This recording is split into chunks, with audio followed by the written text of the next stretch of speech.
अस्सलाम वालेकुम एवरीवन। उम्मीद करती हूँ कि आप सब लोग खैरियत से होंगे। आज का जो हमारा टॉपिक है वो डिमेंशिया है, जिस पर हम बात करने जा रहे हैं। डिमेंशिया सबसे पहले मैं बताती चलूँ कि एक्चुअली होता क्या है। कुछ लोग कहते हैं कि मेमोरी लॉस हो जाना, तो इट्स मीन इसको डिमेंशिया हो गया है।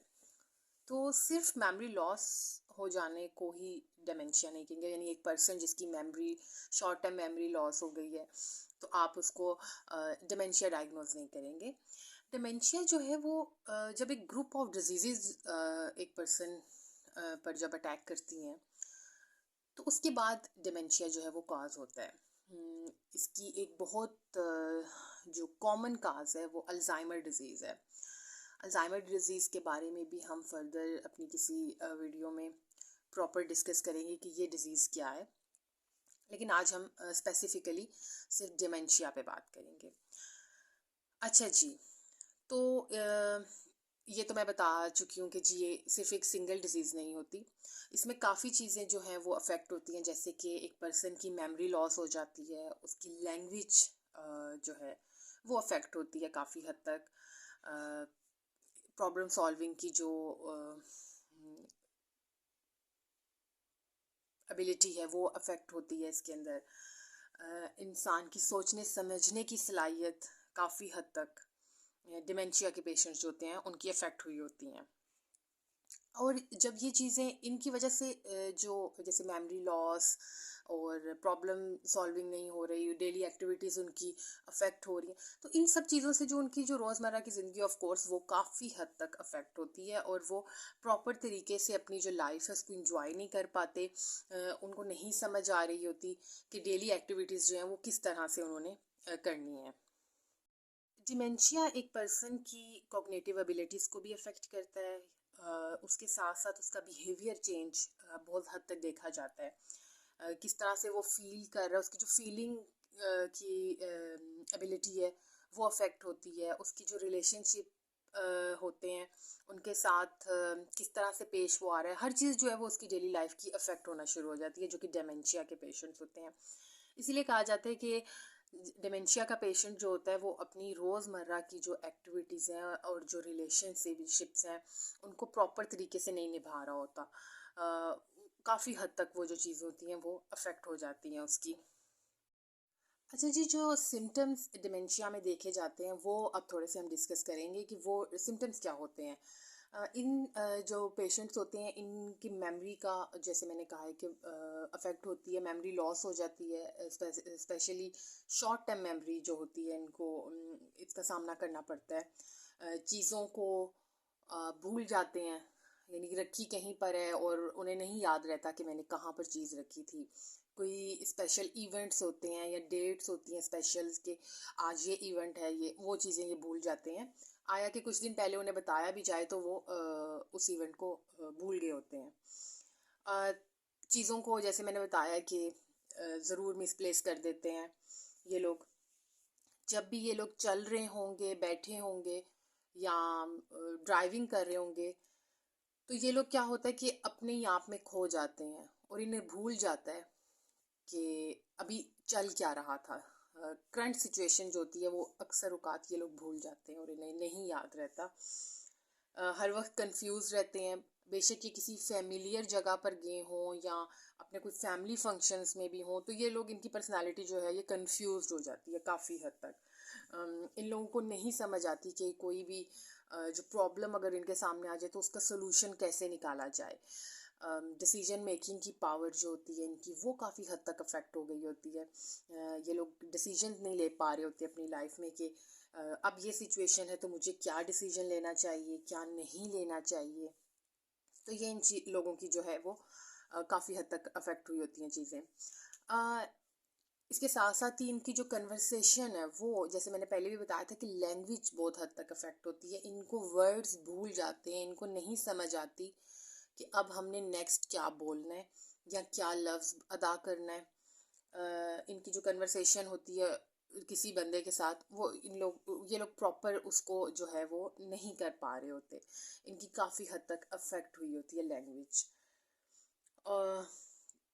रोज़मर्रा के जो टास्क हैं या एक्टिविटीज़ हैं जो कि वो पहले बहुत अच्छी तरह से परफॉर्म करते थे, डिमेंशिया के होने के बाद वो लोग ये एक्टिविटीज़ जो फेमिलियर एक्टिविटीज़ होती हैं ये से परफॉर्म करना जो है वो नहीं कर पाते, ये अफेक्ट हो जाती है, उनके लिए मुश्किल होता है ये सिचुएशन।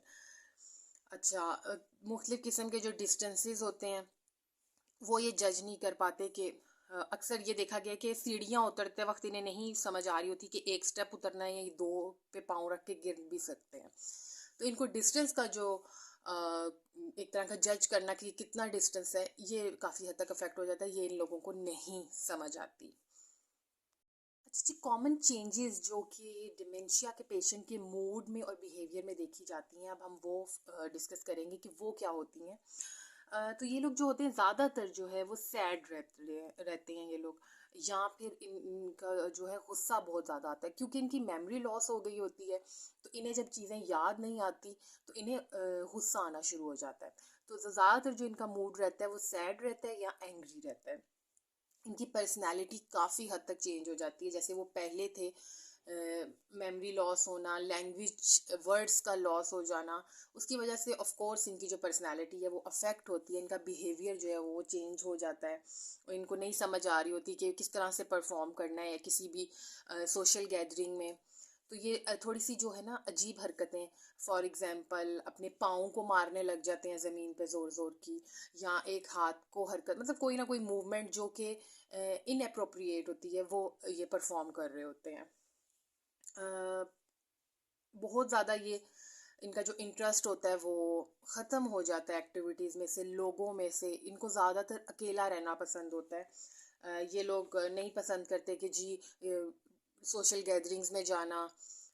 इन लोगों को कोई सोशल एक्टिविटीज़ यानी रोज़मर्रा की जो एक्टिविटीज़ होती हैं, फॉर एग्जांपल अगर एक औरत को हुआ है और वो जैसे डेली परफॉर्म करती थी, सुबह उठ के किचन में जाना या कुकिंग करना, तो इन लोगों का इंटरेस्ट जो है वो ख़त्म हो जाता है इन चीज़ों से।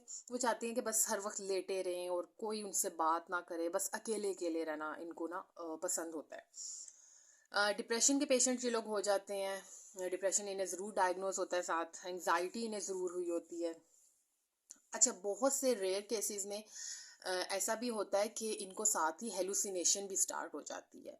ये ज़रूरी नहीं है, person to person different symptoms भी होते हैं, जैसे कुछ लोगों को हेलुसिनेशन साथ नहीं होती डिमेंशिया में, लेकिन कुछ को हो भी सकती हैं, यानी कि उनको कोई ऐसी आवाज़ें सुनाई दे रही होती हैं या कुछ ऐसा दिखाई दे रहा होता है जो कि वहाँ पर मौजूद नहीं होता।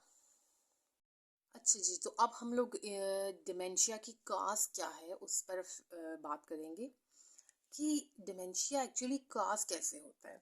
अच्छा, जो सबसे पहली इसकी एक वजह है वो ये है कि जो ब्रेन में किसी भी किस्म की डैमेज हो नर्व सेल्स की, या नर्व सेल्स का जो आपस में कनेक्शन है वो अगर अफेक्ट हो जाए तो डिमेंशिया काज होता है।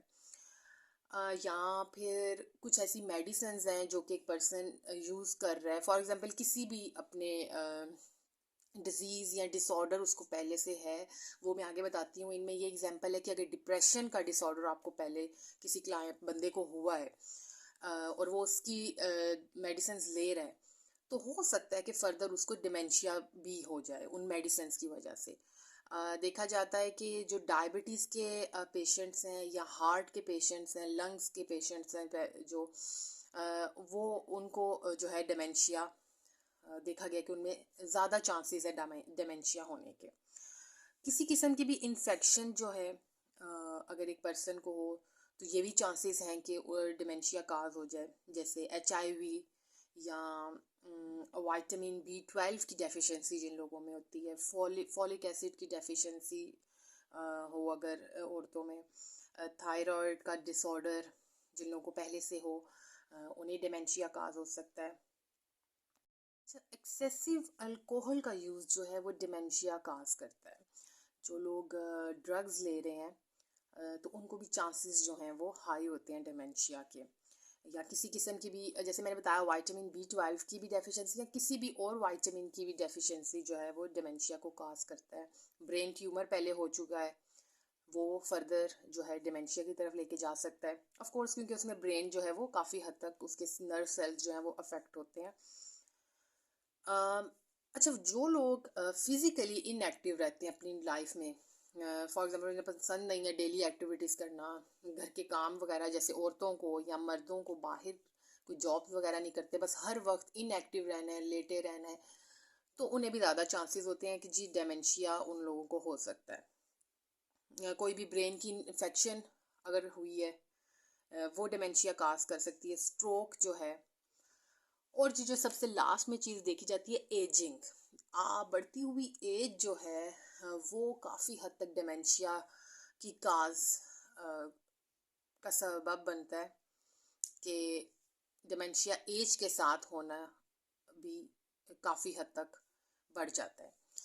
तो इसलिए एजिंग भी एक फैक्टर है जो कि डिमेंशिया की काज बन रहा है। इसके साथ ही हमारा आज का इस डिमेंशिया पे बात करने की जो वीडियो है वो मैं बस आज पार्ट 1 ही रखूँगी। इसकी ट्रीटमेंट पे भी हम नेक्स्ट में इंशाल्लाह ज़रूर बात करेंगे कि क्या ट्रीटमेंट हो सकती है डिमेंशिया के पेशेंट्स के लिए, मेडिसिन्स के अलावा क्या थेरेपीज़ हम यूज़ कर सकते हैं, क्योंकि हाल ही जो मेडिसिन्स हैं वो भी इतनी इफ़ेक्टिव नहीं होती जब तक आपकी काउंसलिंग ना हो, आपकी प्रॉपर थेरेपीज़ ना यूज़ कर रहे हो और आपको लाइफ की तरफ लेकर ना आया जा रहा हो। तो इस पे हम ज़रूर बात करेंगे कि जी इसकी क्या ट्रीटमेंट्स हैं, वो हम नेक्स्ट वीडियो में इंशाल्लाह ज़रूर करेंगे।